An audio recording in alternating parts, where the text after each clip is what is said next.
سارے کنبے کو جو 75 جانیں تھی بلا بھیجا، اور یعقوب مصر میں گیا، وہاں وہ اور ہمارے باپ دادا مر گئے، اور وہ شہر سکم میں پہنچائے گئے اور اس مقبرہ میں دفن کیے گئے جس کو ابراہیم نے سکم میں روپیہ دے کر بنی امور سے مول لیا تھا۔ لیکن جب اس وعدہ کی میعاد پوری ہونے کو تھی جو خدا نے ابراہیم سے فرمایا تھا، تو مصر میں وہ امت بڑھ گئی اور ان کا شمار زیادہ ہوتا گیا، اس وقت تک کہ دوسرا بادشاہ مصر پر حکمران ہوا جو یوسف کو نہ جانتا تھا۔ اس نے ہماری قوم سے چلاکی کر کے ہمارے باپ دادا کے ساتھ یہاں تک بدسلوکی کی کہ انہیں اپنے بچے پھینکنے پڑے تاکہ زندہ نہ رہے۔ اس موقع پر موسیٰ پیدا ہوا جو نہایت خوبصورت تھا۔ وہ 3 مہینے تک اپنے باپ کے گھر میں پالا گیا، مگر جب پھینک دیا گیا تو فرعون کی بیٹی نے اسے اٹھا لیا اور اپنا بیٹا کر کے پالا، اور موسیٰ نے مصریوں کے تمام علوم کی تعلیم پائی، اور وہ کلام اور کام میں قوت والا تھا۔ اور جب وہ قریباً 40 برس کا ہوا تو اس کے جی میں آیا کہ میں اپنے بھائیوں بنی اسرائیل کا حال دیکھوں۔ چنانچہ ان میں سے ایک کو ظلم اٹھاتے دیکھ کر اس کی حمایت کی اور مصری کو مار کر مظلوم کا بدلہ لیا۔ اس نے تو خیال کیا کہ میرے بھائی سمجھ لیں گے کہ خدا میرے ہاتھوں انہیں چھٹکارا دے گا، مگر وہ نہ سمجھے۔ پھر دوسرے دن وہ ان میں سے 2 لڑتے ہوں کے پاس آ نکلا اور یہ کہہ کر انہیں صلح کرنے کی ترغیب دی کہ اے جوانو، تم تو بھائی ہو، کیوں ایک دوسرے پر ظلم کرتے ہو؟ لیکن جو اپنے پڑوسی پر ظلم کر رہا تھا اس نے یہ کہہ کر اسے ہٹا دیا کہ تجھے کس نے ہم پر حاکم اور قاضی مقرر کیا؟ کیا تو مجھے پھر قتل کرنا چاہتا ہے جس طرح کل اس مصری کو قتل کیا تھا؟ موسیٰ یہ بات سن کر بھاگ گیا اور میدان کے ملک میں پردیسی رہا کیا، اور وہاں اس کے 2 بیٹے پیدا ہوئے۔ اور جب پورے 40 برس ہو گئے تو کوہ سینا کے بیابان میں جلتی ہوئی جھاڑی کے شعلہ میں اس کو ایک فرشتہ دکھائی دیا۔ جب موسیٰ نے اس پر نظر کی تو اس نظارے سے تعجب کیا، اور جب دیکھنے کو نزدیک گیا تو خداوند کی آواز آئی کہ میں تیرے باپ دادا کو خدا یعنی ابراہیم اور اسحاق اور یعقوب کا خدا ہوں۔ تب تو موسیٰ کانپ گیا اور اس کو دیکھنے کی جرأت نہ رہی۔ خداوند نے اس سے کہا کہ اپنے پاؤں سے جوتی اتار لے، کیونکہ جس جگہ تو کھڑا ہے وہ پاک زمین ہے۔ میں نے واقعی اپنی اس امت کی مصیبت دیکھی جو مصر میں ہے، اور ان کا آہ نالہ سنا، بس انہیں چھڑانے اترا ہوں۔ اب آ، میں تجھے مصر میں بھیجوں گا۔ جس موسیٰ کا انہوں نے یہ کہہ کر انکار کیا تھا کہ تجھے کس نے حاکم اور قاضی مقرر کیا، اسی کو خدا نے حاکم اور چھڑانے والا ٹھہرا کر اس فرشتے کے ذریعے سے بھیجا جو اسے جھاڑی میں نظر آیا تھا۔ یہی شخص انہیں نکال لایا اور مصر اور بحر کلزم اور بیابان میں 40 برس تک عجیب کام اور نشان دکھائے۔ یہ وہی موسیٰ ہے جس نے بنی اسرائیل سے کہا کہ خدا تمہارے بھائیوں میں سے تمہارے لیے مجھ سا ایک نبی پیدا کرے گا۔ یہ وہی ہے جو بیابان کی کلیسیا میں اس فرشتے کے ساتھ جو کوئی سینہ پر اس سے ہم کلام ہوا اور ہمارے باپ دادا کے ساتھ تھا، اسی کو زندہ کلام ملا کہ ہم تک پہنچا دیں، مگر ہمارے باپ دادا نے اس کے فرما بردار ہونا نہ چاہا بلکہ اس کو ہٹا دیا، اور ان کے دل مصر کی طرف مائل ہوئے، اور انہوں نے ہارون سے کہا کہ ہمارے لیے ایسے معبود بنا جو ہمارے آگے آگے چلے، کیونکہ یہ موسیٰ جو ہمیں ملک مصر سے نکال لایا ہم نہیں جانتے کہ وہ کیا ہوا۔ اور ان دنوں میں انہوں نے ایک بچڑا بنایا اور بت کو قربانی چڑھائی اور اپنے ہاتھوں کے کاموں کی خوشی منائی۔ پس خدا نے منہ موڑ کر انہیں چھوڑ دیا کہ آسمانی فوج کو پوجے۔ چنانچہ نبیوں کی خطاب میں لکھا ہے کہ اے اسرائیل کے گھرانے، کیا تم نے بیابان میں 40 برس مجھ کو ذبح اور قربانیاں گزرانی؟ بلکہ تم مولک کے خیمہ اور رفان دیوتا کے تارے کو لیے پھرتے تھے، یعنی ان مورتوں کو جنہیں تم نے سجدہ کرنے کے لیے بنایا تھا۔ پس میں تمہیں بابل کے پرے لے جا کر بساؤں گا۔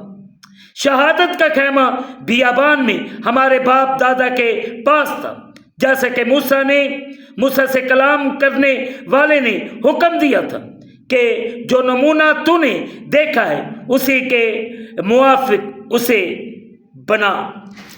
اسی خیمہ کو ہمارے باپ دادا اگلے بزرگوں سے حاصل کر کے یشوع کے ساتھ لائے، جس وقت ان قوموں کی ملکیت پر قبضہ کیا، اس کو خدا نے ہمارے باپ دادا کے سامنے نکال دیا، اور وہ داؤد کے زمانہ تک رہا۔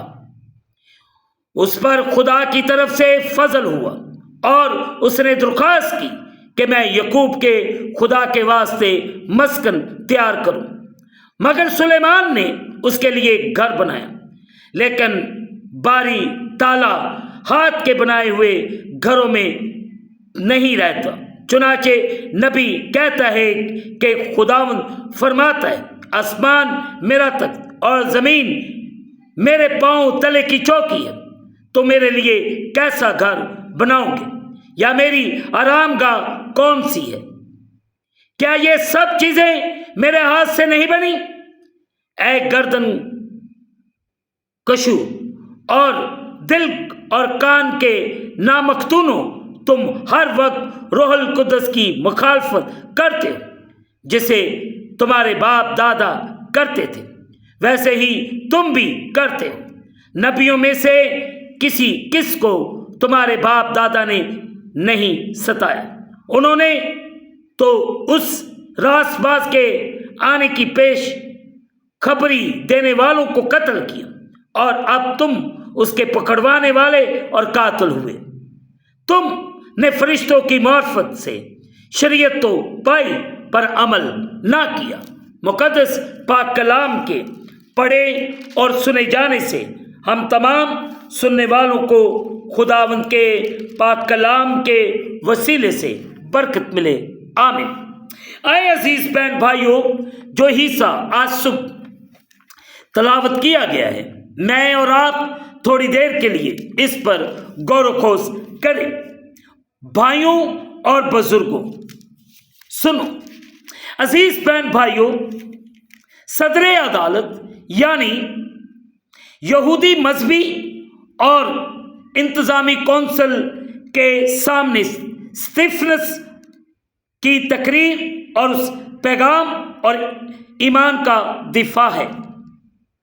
عزیز بہن بھائیوں، جس کی مسیح خداوند نے، اس کے ابتدائی شاگردوں نے اور ابتدائی کلیسیا کے قائدین نے منادی کی۔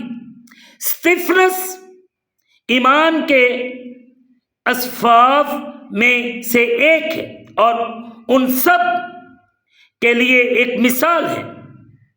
جو سچے بائبلی ایمان کا دفاع ان کے خلاف کرتے ہیں، جو اس سچائی کی مخالفت کرتے ہیں یا اسے تبدیل کرنے کی کوشش کرتے ہیں، اسے اس مقصد کے لیے پہلا مرنے والا تسلیم کیا جاتا ہے۔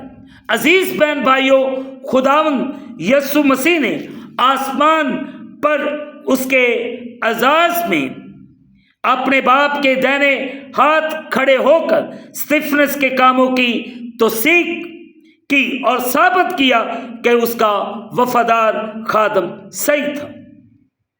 سچائی کے لیے استفنس کی محبت اور سچائی کی حفاظت اور دفاع کے لیے اپنی جان دینے کی اس رضامندی ان کے ساتھ ایک واضح تضاد رکھتی ہے، جو اس ایمان کے واسطے جان فشانی نہیں کرتے جو مقدسوں کو ایک ہی بار سونپا گیا تھا۔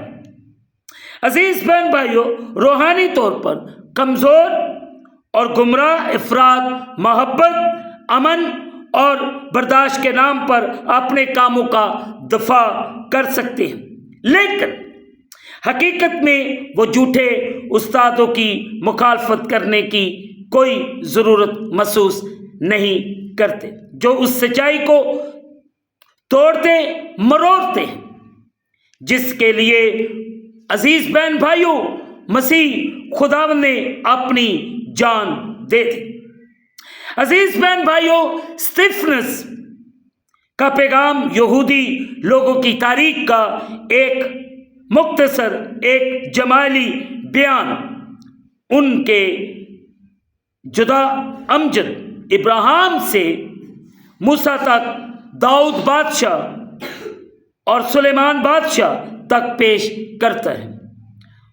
وہ ابراہیم کے لیے خدا کی بلاہٹ اور اسرائیل کے اصل اجداد کی خاندانی تاریخ کا ذکر کرتا ہے۔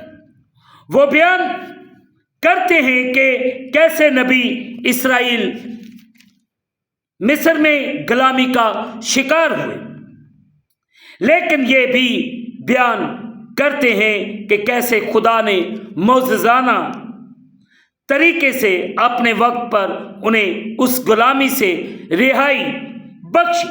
وہ خیمہ اجتماع یعنی عبادت گاہ اور مقدس جسے ایک جگہ سے دوسری جگہ لے جایا جا سکتا تھا کی بات کرتا ہے، جسے عزیز بہن بھائیوں خدا کے لوگوں نے بیابان میں استعمال کیا، اور ہیکل کی بات کرتا ہے جسے بعد میں مقدس سلیمان نبی نے بنوایا۔ اس سب کے ذریعے مقدس استفنس نے اسرائیل کی بغاوت اور جو کچھ خدا ان کے ذریعے کر رہا تھا اسے پہچاننے سے ان کے انکار کو واضح کیا۔ کئی مرتبہ وہ اتنا آگے نکل گئے کہ انہوں نے خدا کے سچے نبیوں کو قتل کر ڈالا۔ عزیز بہن بھائیوں، مقدس استفنس قائدین کو یاد دہانی کرواتے ہیں کہ انہوں نے خدا کے بیٹے کو قتل کرنے سے بالکل وہی کام کیا ہے۔ انہوں نے یہ دیکھنے سے انکار کر دیا خدا کا منصوبہ سارے وقت میں صرف یہ نہیں تھا کہ وہ اپنے لوگوں کے ساتھ رہے، بلکہ اپنے روح کے ذریعے سے ان کے اندر زندگی گزارنا بھی تھا۔ لیکن اپنے سے پہلے کے بہت سے لوگوں کی طرح مذہبی قائدین نے خدا کے مقصد کو کھو دیا، کیونکہ عزیز بہن بھائیوں ان کے دل خدا اور اس کے پیغام کے لیے سخت اور مزاحمت کرنے والے تھے۔ عزیز بہن بھائیوں، مجھے اور آپ کو اس بات پر آج صبح سوچنے اور سمجھنے کی ضرورت ہے۔ خدا مجھے اور آپ سب کو بڑی برکت دے، آمین۔ دعا کریں۔ قادر مطلق خداوند، اس وقت میں دعا کرتا ہوں تیرے پیارے بیٹوں اور بیٹیوں کے لیے جو اس وقت اس صبح تیرے سامنے جھکے ہوئے، ان پر تو اپنا بڑا رحم کر، فضل کر اور بڑی برکت دے۔ قادر مطلق خداوند، ہمیں ایمان میں پختہ کر تاکہ ہم پورے طور سے تیرے پاک نام کو عزت اور جلال دینے والے۔ خداوند تو اپنے آسمان کو کھول کے اپنی برکت کو نازل فرما اور اپنی کسی نعمت کو ہم سے فراموش نہ کر۔ ہم تجھ سے کامل محبت رکھیں اور لائق طور پر تیرے پاک نام کی تعظیم کریں۔ اس وقت جتنے تیرے پیارے بیٹے بیٹیاں جو آج صبح تیرے سامنے جھکے ہوئے، ان سب کو برکت دے۔ پاکستان کے تمام چرچز کے لیے، چرچز کی بحالی، چرچز کی سلامتی کے لیے دعا کرتے، ہر ایک میں یونٹی، پیار، محبت اور یگانگت کو پیدا کر۔ ہر طرف کے جو ابلیس نے نفرت کے بیج پاسبانوں میں، کلیسیاؤں کے اندر جو بو رکھے، ان کو ہم یسوع کے نام سے رموو کرتے ہیں کہ تاکہ ہر کلیسیا کے اندر، ہر خادم کے اندر ایک پیار پیدا ہو، ایک محبت پیدا ہو، تاکہ ہر کوئی اپنی بہتری نہیں بلکہ دوسروں کی بہتری کے لیے کام کرے۔ تو بڑا رحم کر، بڑا فضل کر۔ ہم اس دن کو خدا باپ، بیٹے اور روح القدس کے نام کے وسیلے سے شروع کرتے ہیں، آمین۔ اے ہمارے باپ، تو جو آسمان پر، تیرا نام پاک مانا جائے، تیری بادشاہی ہے، تیری مرضی جیسے آسمان پر پوری ہوتی ہے زمین پر بھی۔ ہمارے روز کی روٹی آج ہمیں دے، اور جس طرح ہم اپنے قرض دار معاف کرتے، تو بھی ہمارے قرض ہمیں معاف فرما۔ ہمیں آزمائش میں نہ لا بلکہ برائی سے بچا۔ بادشاہی، قدرت، جلال ہمیشہ تک تیرے ہی ہیں، آمین۔ اب ہمارے خداوند یسوع مسیح کا فضل، پاک روح کی رفاقت اور شراکت حاضرین پر، تمام مقدسین پر اب سے لے کر اب تک ہوتی رہے، آمین۔ خداوند آپ سب کے ساتھ ہو۔ آخر میں یہی کہنا چاہتا ہوں، آپ اس چینل کو سبسکرائب کریں، لائک کریں، شیئر کریں اور بیل آئیکن کو پریس کرنا نہ بھولیں۔ خداوند تعالیٰ آپ کو اور آپ کے گھرانوں کو بڑی برکت دے، آمین۔